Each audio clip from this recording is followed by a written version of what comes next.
Each family is different. Each child is different. And God, we are so grateful that we can rely on you to guide us in those important decisions in life. So we thank you so much for that. We thank you for the breakfast we're about to eat and each one of the ladies that prepared, our hospitality team, our tech team, all of these things that are such gifts to us. So thank you, God. We love you. In Jesus' name, amen. Amen. Thank you. Okay, tables 5 and 6. You guys can get your food.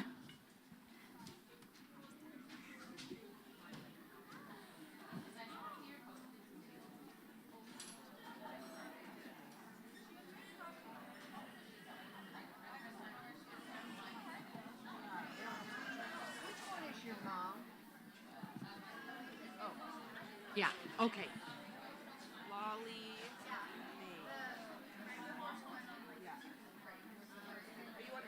No, this is Becky. Is it Instagram that you find her?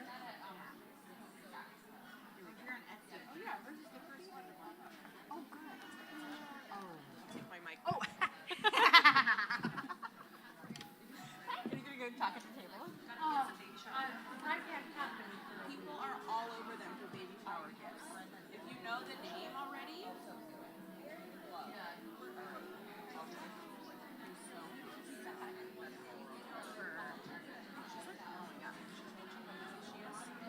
she gets like several orders a day. Yeah. So what I'm going to say is, Annika sweater's a little big for her, so she'll wear it more next year, especially in the fall. It's right, either it's super cold in the morning, she wears a big jacket. So right now we're not doing like the sweaters. Yep. And it's too cold. Yep. She wore it to me for Paris.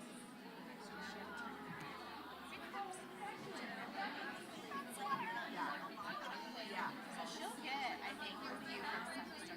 Yeah. Oh yeah. People are like, she's very busy. She had, It's not the right time. well, Summer. yeah, it'll slow down just because it's summer. And she also has Easter prices, which is good. She's started out like cheaper than other Etsy shops because she wanted to get business. Yeah. And now she's like raising it again because they're like so busy. She kind of like wants to slow down. So, She doesn't want to like cycling out and back. yeah, right. So you could, the only option on Etsy is you can close your shop down. You don't want to do that because they'll go to the shop. Yeah. It's bad for business.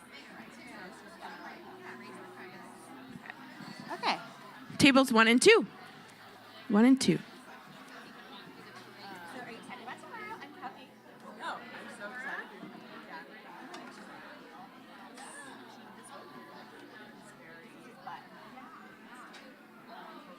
Right in the middle. Yeah, in the middle. I have a lot of movement right underneath my belly button. Oh yeah, right. I could feel. Uh-huh. I must be his butt. He's head down. Yeah. Yeah, both of them have been. Abby was head down very early. Mine just always was like always that way. There's all these like spinning babies. There's all these like. It's a bad position. I'm glad I've never had Max is to sideways. That's why I don't really but not reach. down and then Like this. No, like instead of like this. Like his nose should have been towards my front. But he was like this. So his shoulders never could move. and then did you do normal labor and then he got stuck. And then he got stuck, and then my doctor checked me and accidentally broke my water, like with her finger. So it was ready to burst, obviously, because she was just checking. And yeah, and then they're like, "Well, you can't go back anymore." And then I labored for like 36 hours. Like, you gotta have a C-section because you're just. Wow. At a certain point, you have to be like, "Hey, he's not turning." My sister's like, "You could have lasted." I'm like, "Yeah, maybe, but I also could have not been able to push him out." Right. So God knows what he's doing. 'Cause if I didn't have my plans, I actually died. Cord was wrapped around her neck and the body, and they couldn't even get it out. Imagine if I did. I mean, they could eventually. It was like this. Like, it was big, like, this is different. Like, she's hurt. And they were making like, not. Yeah. How's your scar? It's good. It's way, like, Okay. way down. You see the little bubble? That's the, like, there's always like a little, like, you can see, that's like a shelf. Probably it's like a scar. It's a scar tissue above it. And so, like, maybe it's just like that. Because there's a scar, the fat way.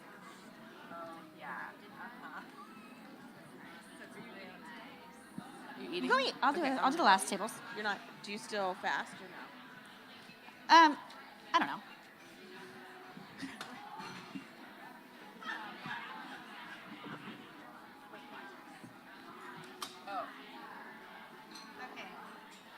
Okay, tables 3 and 4.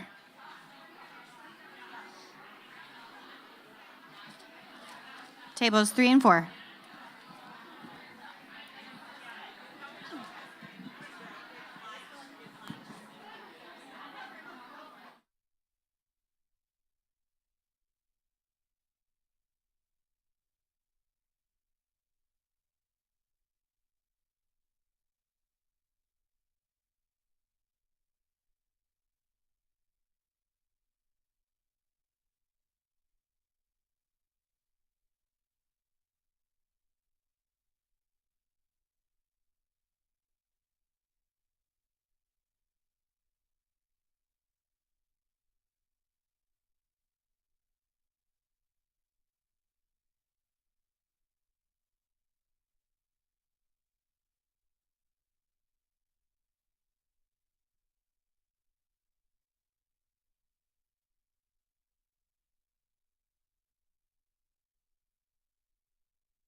Well, good morning, ladies.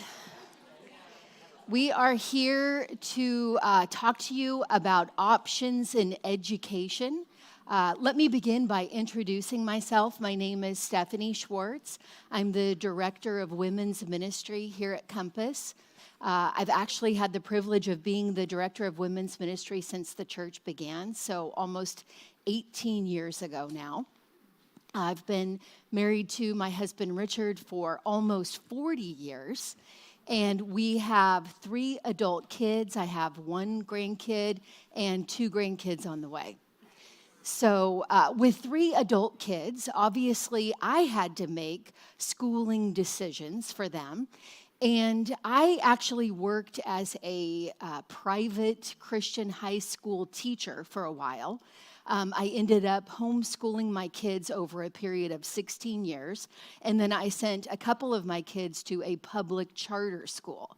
So all that to say that there are a lot of options for your educational choices, and again, that's what we're here to look at.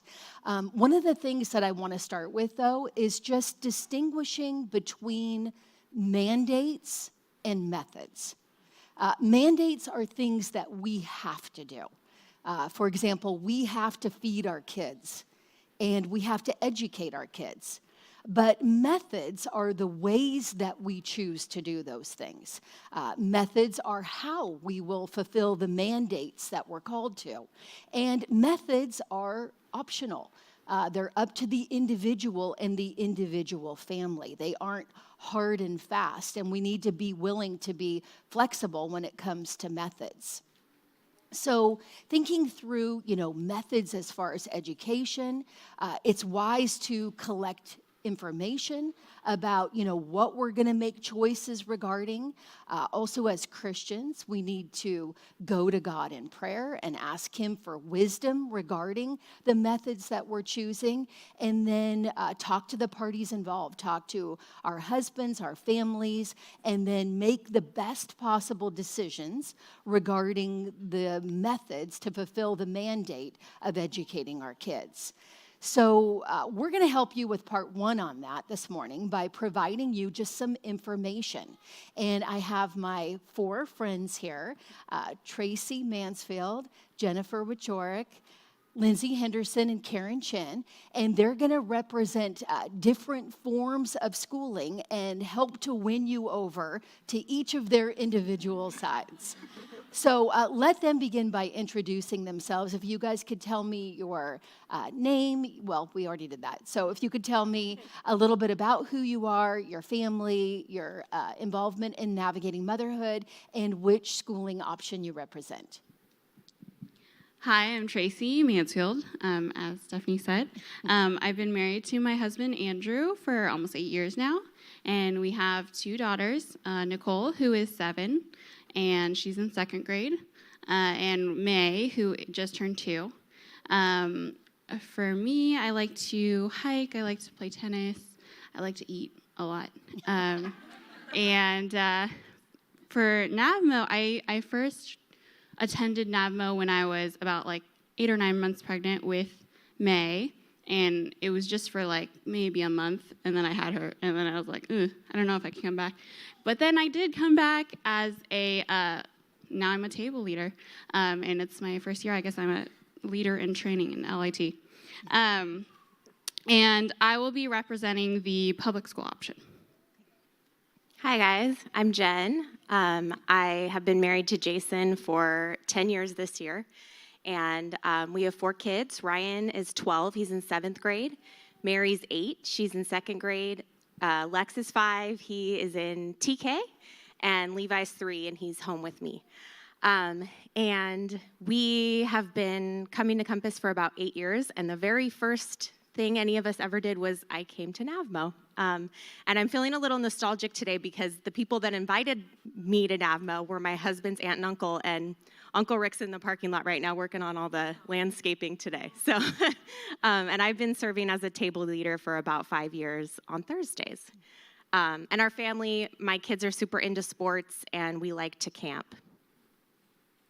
I'm Lindsay. I've been married to my husband, David, for 21 years this summer. We have 3 kids, 2 girls and a boy. My oldest girl, London, is 14 years old, and she is finishing up junior high this year. Next year, she'll be in high school. My middle daughter, Berkeley, is almost 12, and so she'll be going into 8th grade, so we'll be leaving junior high and starting junior high. And then my son, Boston, he is almost 8, and he is going to be in 2nd grade next year. So we're finishing up our 1st grade year. We homeschool, so we are actually wrapping up our school year right about now. Our curriculums are all kind of dropping off one by one. Grammar is done. 1 more week of language arts, so 1 more essay. History, we're reading books, so we can stop that at any time or continue it at any time. And we have math and science and all that fun stuff. Yeah, I enjoy anything artsy and craftsy. I've been serving with NAVMO for, I think, 8 years, although this is my first year switching from a table leader to a mentor mom, and it is nice being a mentor mom, I gotta say. And then we've been coming to Compass for probably 10 years now. My name is Karen Chen, and family, we have my husband Bobby, 17 years, going on 18 in July. 3 girls, Carrie Ann is 13, 8th grader. Then we have Brianna, who is a 6th grader, she's 12, and my youngest is 4, Clarissa. So there's an age gap. I love baking and being in the kitchen, so my girls love to join me. We make a lot of sweets and treats together and love to pass it out to friends and family. And as a family, we enjoy just being together as my girls are very involved in soccer. We do their games. We have orchestra because my oldest plays violin. And at church, we just serve a lot. We are here a lot. We love playing with families from here, whether it be games and just hanging out at dinners together. So definitely being very active in the church. And navigating motherhood, I started, I think it was 11 years ago, Compass for 12 years. I've been a table leader for 11 years, and then just recently started overseeing the Thursday leaders as a director. Okay, well, we have a great variety of ladies here. Can you guys, starting with you, Tracy, give me your best pitch? Why should I choose the schooling method that you've chosen? All right. So first off, the financial aspect of it, it costs almost nothing. You buy your backpack or not your backpack, but your kid's backpack, their pencils, notebooks, stuff like that. Anything that you would buy at any of these options, really, unless it's completely virtual. That frees us up to spend money on other things, fun things, outings on the weekends or in the evenings. And also for giving to Compass, to our church. They also have assistance programs for people who are low income. They have free lunch, which actually they've been having school-wide free lunch for the past 3 years since COVID.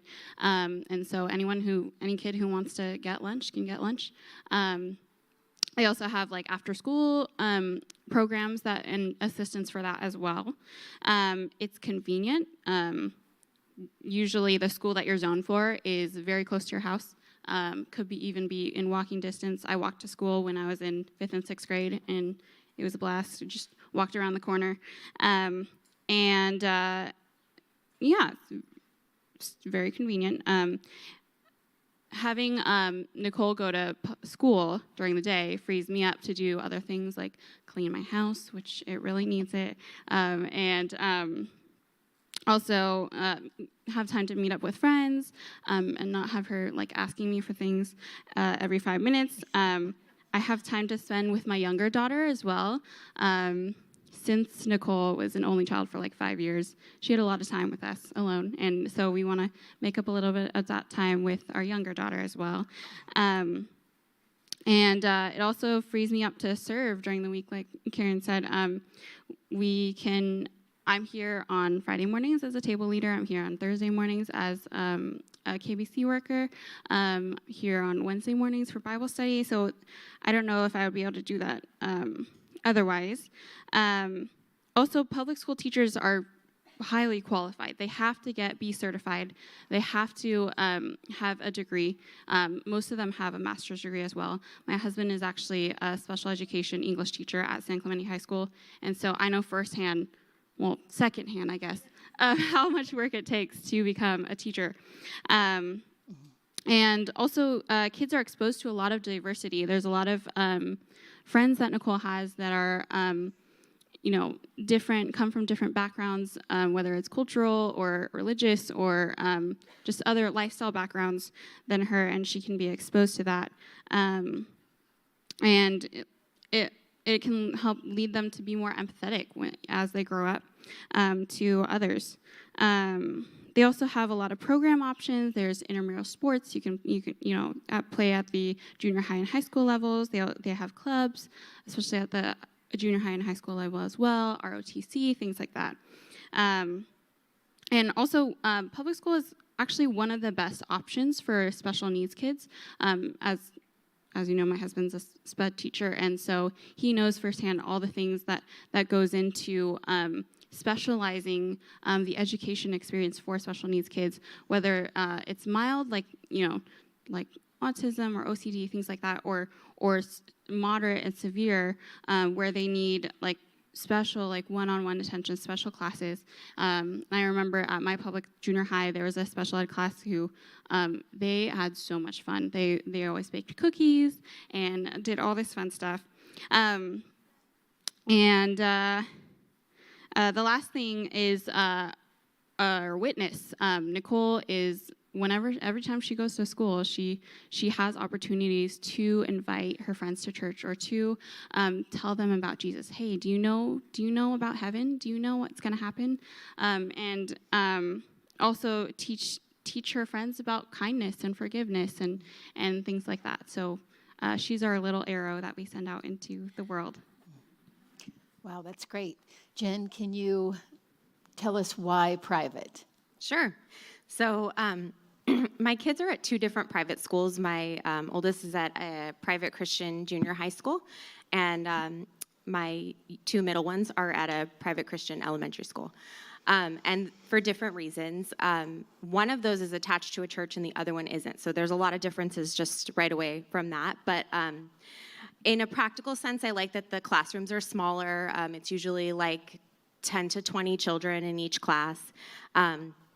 And because one of them is a really small school, I feel like they've been able to make some good decisions without too much influence from government or the school board. They've just kind of been able to be independent with their decision making. And they've made choices that we have supported as a family. The community in the small schools is great. My kids are well known by teachers and staff, and even if we see the principal out in the community, they're running up to the principal and jumping up and giving him a hug, and he's all about that. So that's really great. Parents are welcome at the school. Every Friday there's a chapel, and parents are welcome to come for that.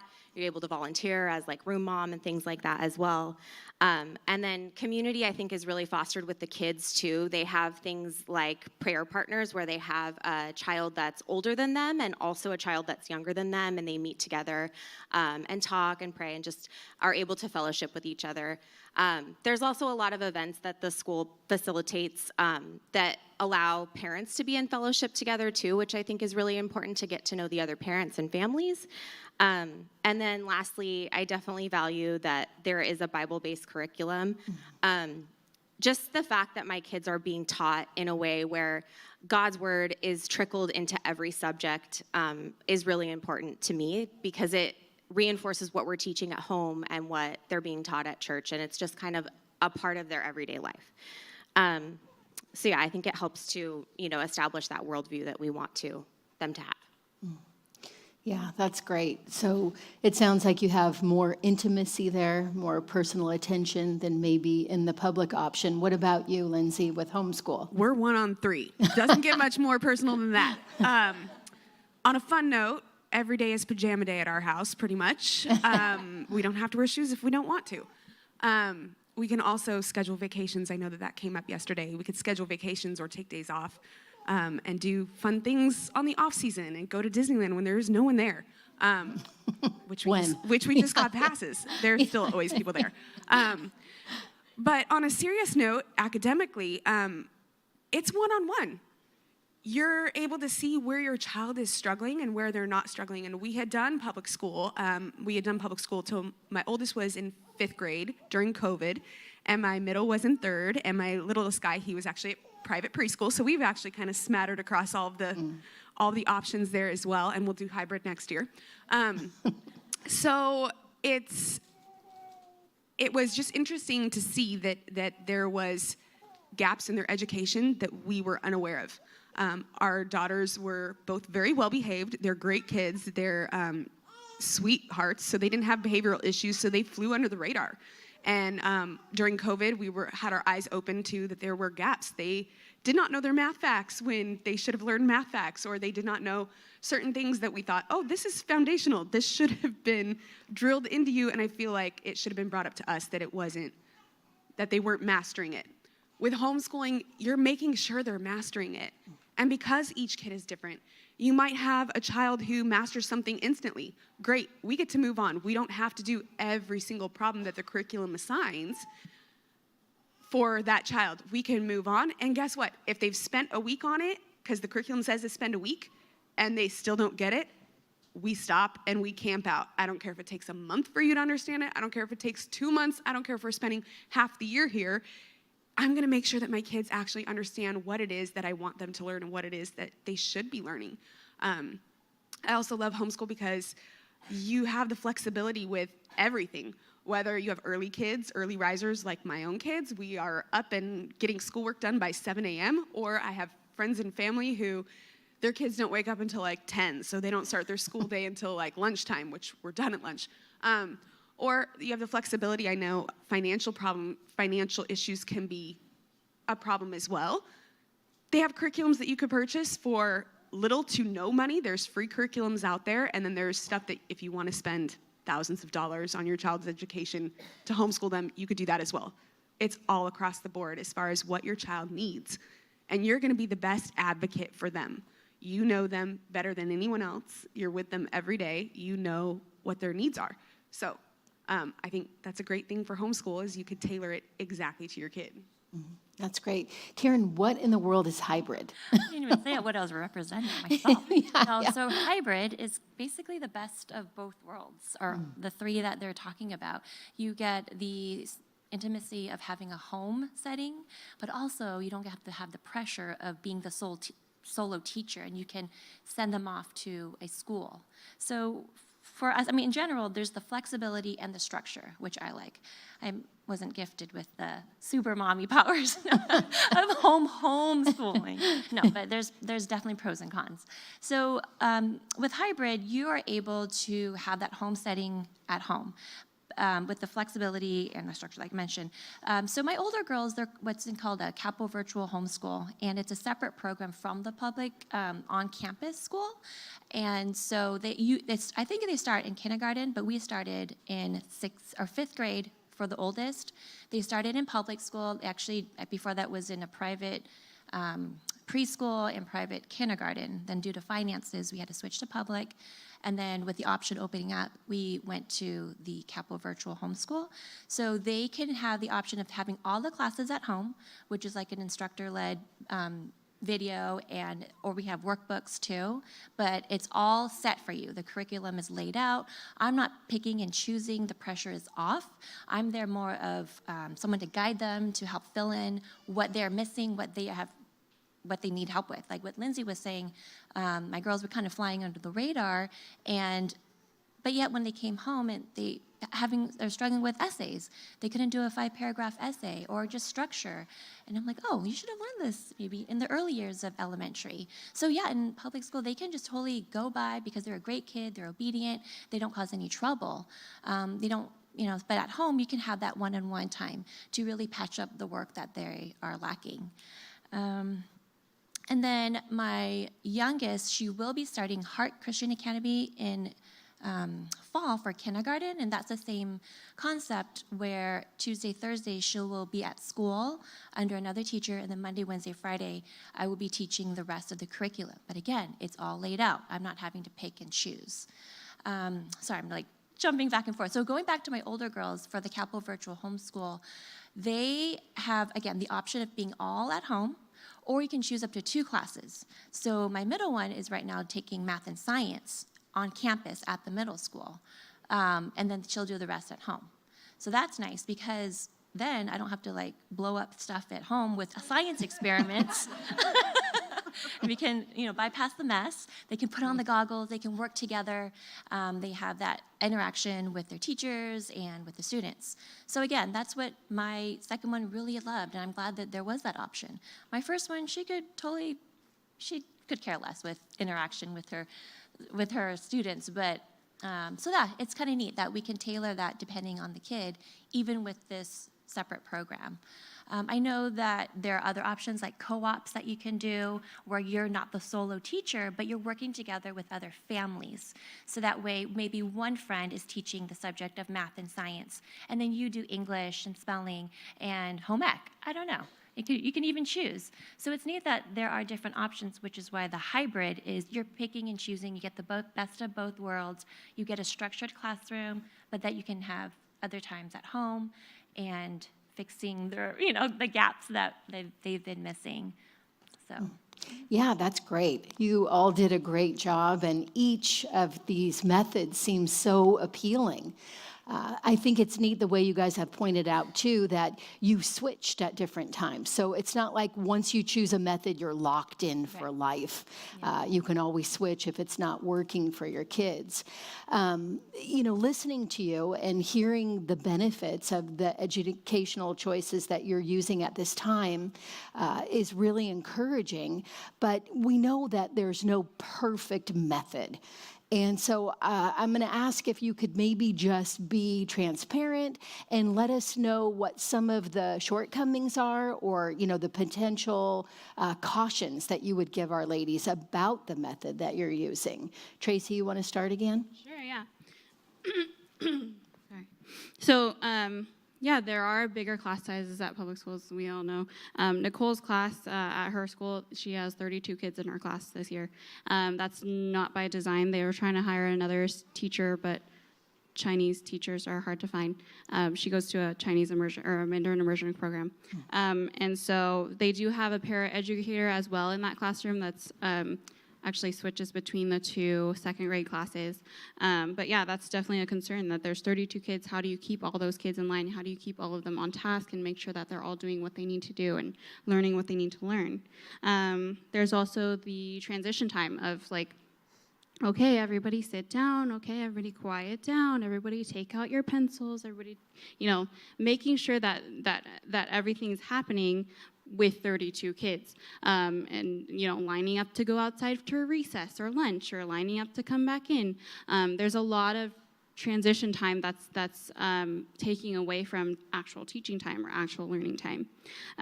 Also, the school day is long. Like at Nicole's school, it's 7:45 to 2:05. It's 6 hours. And junior high is longer, and then high school is longer. And then they also have homework when they get home. Nicole has a few pages of homework every day, now in the second grade. In first grade, she had a packet a week. And in kindergarten, she didn't have homework. So she's been asking me, what grade has the most homework? I'm like, I think it's 12th grade. And she's like, not college? And I'm like, no, you don't really have homework in college. She's like, what? So the homework time it takes up a lot, especially, after you're getting them home from school, you have to help them with their homework, and then, while you're cooking dinner and all this stuff.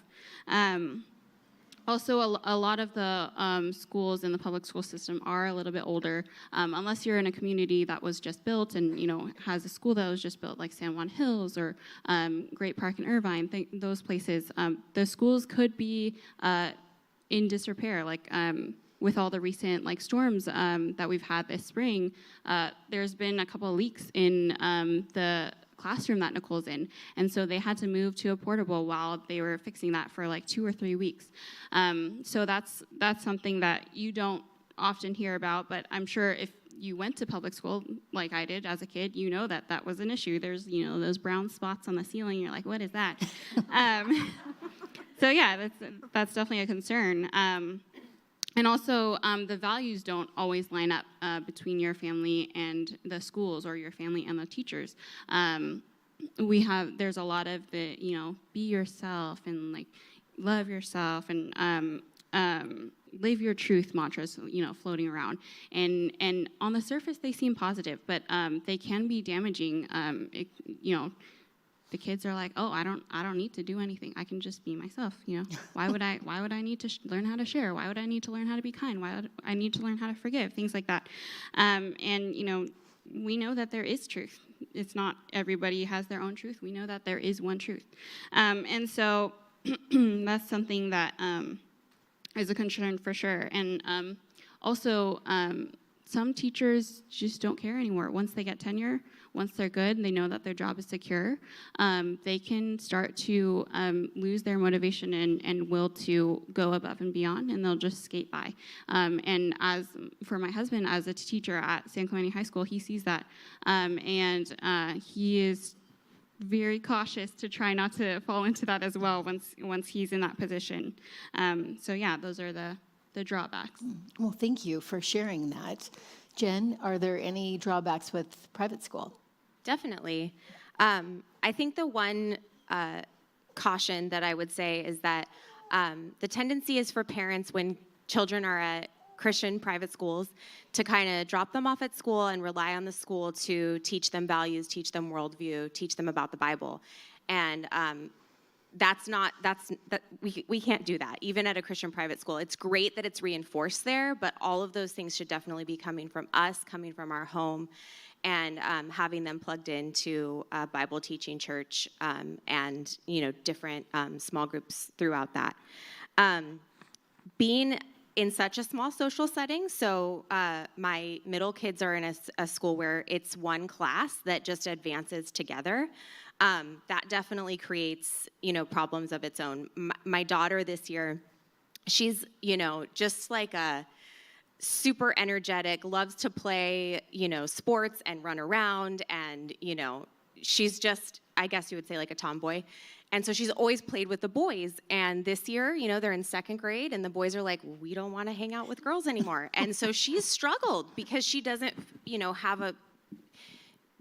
she hasn't really found her place. And, versus like in public school when there's 30 kids and, you move up to the next grade, you have all new kids or a lot of new kids. You can make new friends, where there it's kind of like, these are the kids. And then just keeping in mind that there's lots of reasons why people would choose a private Christian school. Not all the families that are there are Christian families. So that's a great opportunity to invite people to church, to be exposed to things from media. They're going to be exposed to things from their peers. Just like a couple examples that have come up this year. My daughter came home from school and she's like doing this dance, and I'm like, Mary, what are you doing? And she's like, I'm twerking. And so that it was because there were kids in her class that were doing that. So it definitely came from school. And then there was another thing. She came and she told me, there's this YouTube channel, and I don't know if you're going to want me to watch it anymore because the moms are gayed. And that was the word that she used. And so I knew that she had heard that from somebody. And so it was a conversation that, with my second grader, we hadn't had yet. And it was definitely time to talk to her about that. And, just keeping in mind that private school isn't going to be like a shelter. Yeah. Thanks for sharing that, Jen. Lindsay, any drawbacks when it comes to homeschool? No. I'm just kidding. There you go. Yes, of course. I know people always jump to the social end of homeschool, but really, especially if you continue with NAVMO, especially if you continue getting in it, plugged in at Compass, you can find ways to have a community around your child. And the beauty of that is it's a healthy community. It's a community where people are going to build them up, hopefully. But yeah, I don't think social is necessarily one of the drawbacks. Realistically, the drawback is burnout. You are a mom. You are probably a wife. You are also the chauffeur/taxi driver, the chef, the homemaker, the house cleaner. How many hats do we already have? And now you're adding teacher on top of it, and that's a big one, and it's an important one. So yes, I am not super mom. I definitely have my moments where I'm ready to break down and just throw it all away and be like, I'm done. It was so much easier doing public and just sending them off. But there's so much value there. But that is the reality of it. You are going to have days or subjects or assignments, and you're the bad guy because you assigned them. It's not like, oh, my teacher assigned this and she's so mean. You're the mean teacher. Sorry, you're the mean teacher. And there's no way around that. Although we do point out to our public school kids that came from public school, we could send you back. That's the other option. And they say, no. We're good. We'll do the assignment. But I think, there are mornings that I text my husband at 8 a.m. and I say, guess what? I've made all 3 of them in tears this morning, and it's 8 a.m.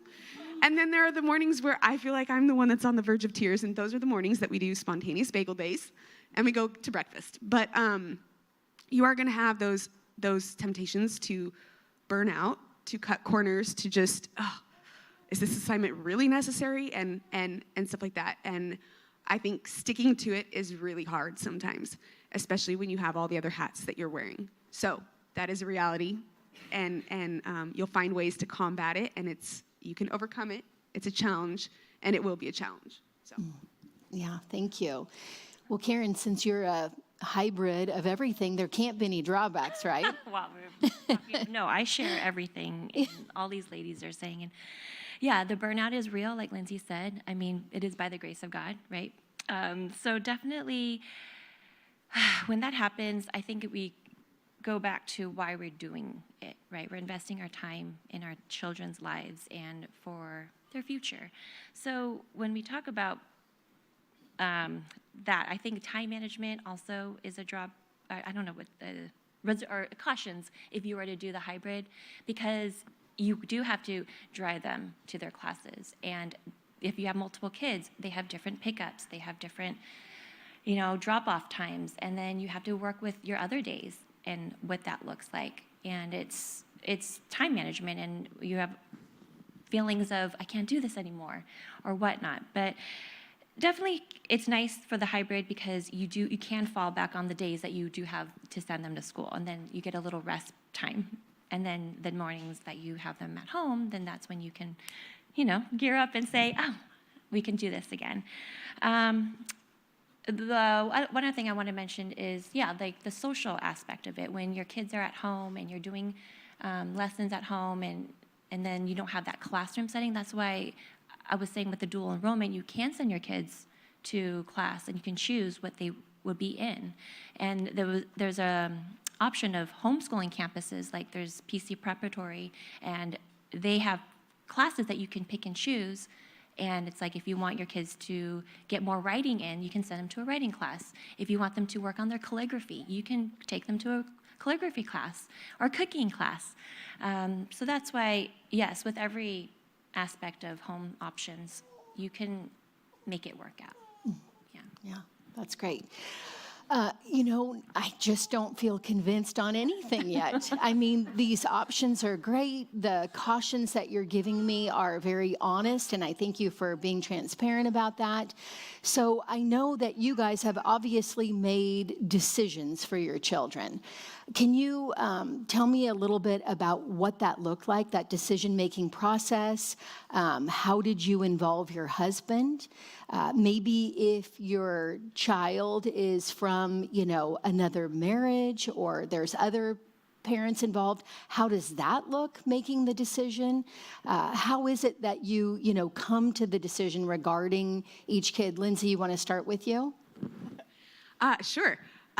We did public school, and we specifically chose public school to start with because we bought our house in the area. We bought our house because we wanted them to go to certain schools, and we lined it up so it's like they're going to this elementary, this junior high, this high school.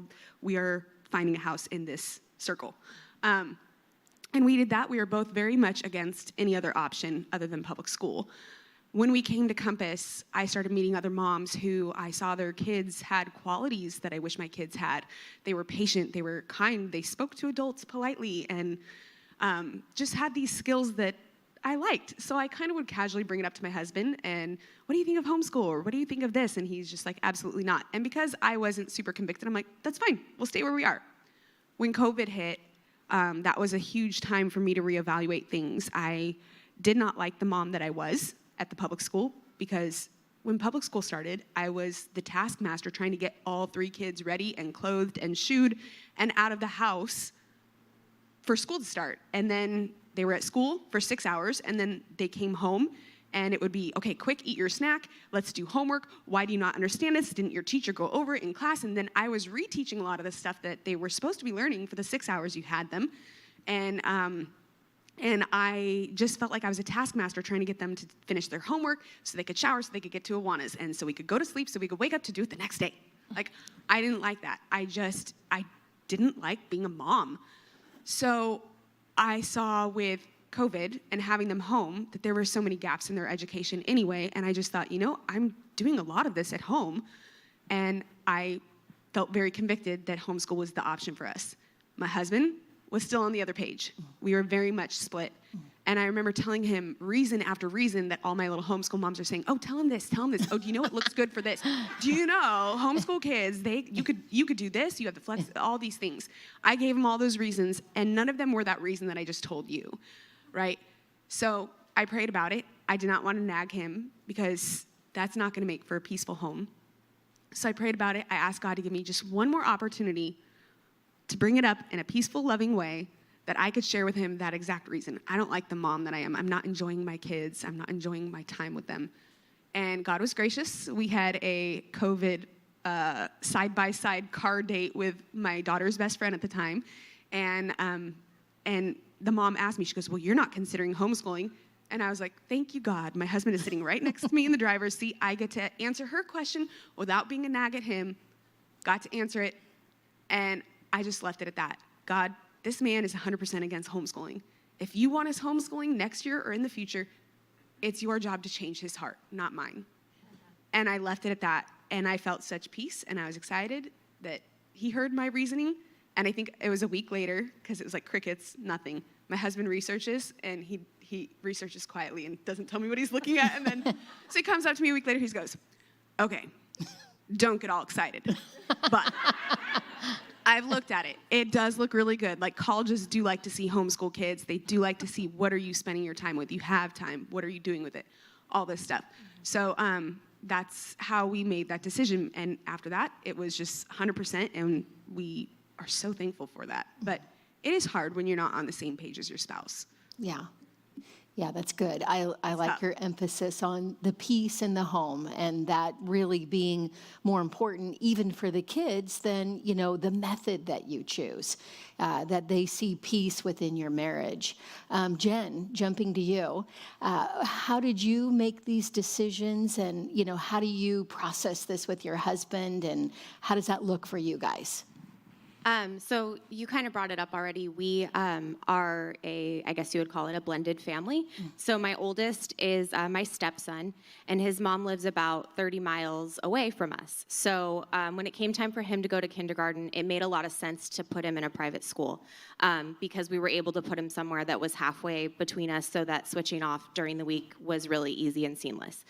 And it was also a place where his other members of the family kind of had some affiliation, so people felt really comfortable at that school. And then just for him, as he's been growing up, it's been a really stable place for him. So him being in 7th grade, I think he's been there since kindergarten, and it's always been a place that has been really supportive, and he can always rely on it because his home life is a little more tumultuous than the other kids are. I don't know my grammar there. And then with the younger kids, it was also a COVID decision. We were thinking that, we have 3 that are younger. There's no way we can afford to send them all to private school.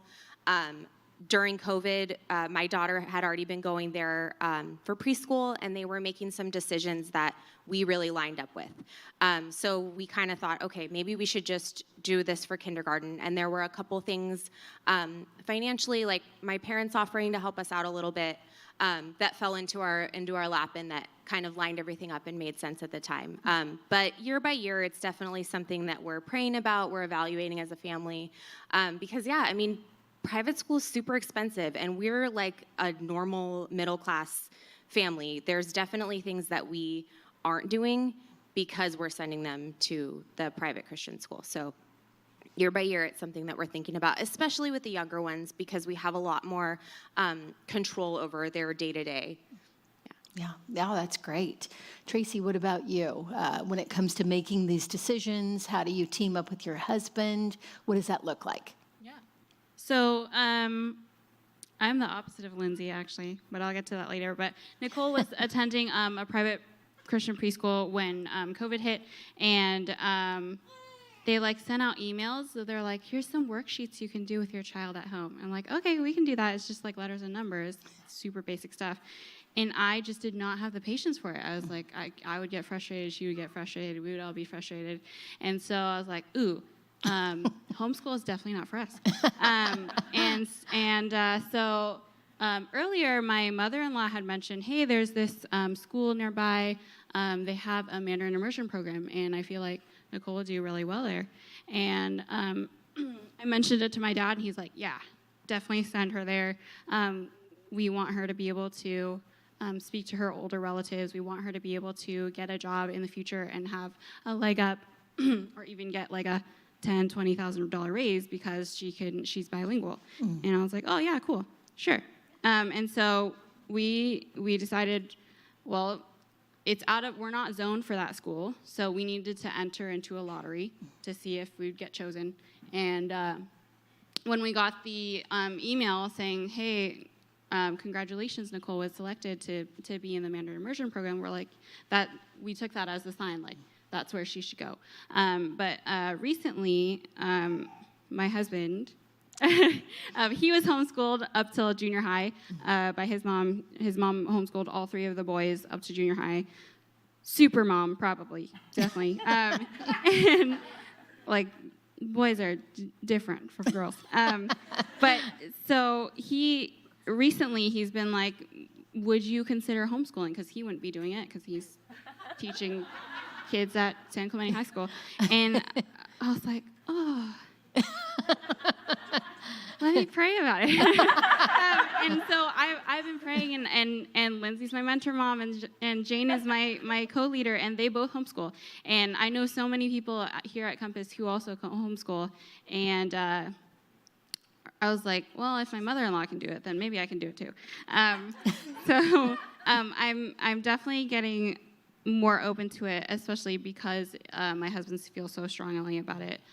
Especially this year, Nicole's been having some problems with friend drama, as girls do, and she's missed a lot of school for just being sick. And after 10 days of missing school, they sent a letter home. They're like, you need to get a doctor's note if she gets sick again. I'm like, what? I can't do that. So more and more, homeschool is making more sense, and God is working on my heart. And He does that. He does, yeah. And so, yeah, just in general of how we see if it's still doing well for Nicole is asking her how she's doing, listening to her when she comes home and tells us about her day, and oh yeah, this friend is, still not forgiving the other friend, and all this stuff. So, yeah, it's definitely important to have peace in the home. That's, like you said, it's stability. It's a stable ground that our kids can stand on and can count on. Mom and dad are a team. And Nicole goes, "Who's on my team?" You will have someone on your team later. But yeah, so we're a team, and Nicole knows that, and May will grow up to know that too. And that's the most important thing, more important than whether you send your kid to public school or private school or wherever, whatever you do with them. That is the most important thing for sure. Oh, that's great. Karen, what about you? Assessing if this is the best fit for your kids, working together with your husband, being willing to change if necessary. What does that look like in your home? Yeah, for sure. A lot of the emphasis is whatever was said already: peace, unity, open communication. And again, it's not slated to start this and forever will be. You can just start with one, even summer or going into it, just try it out.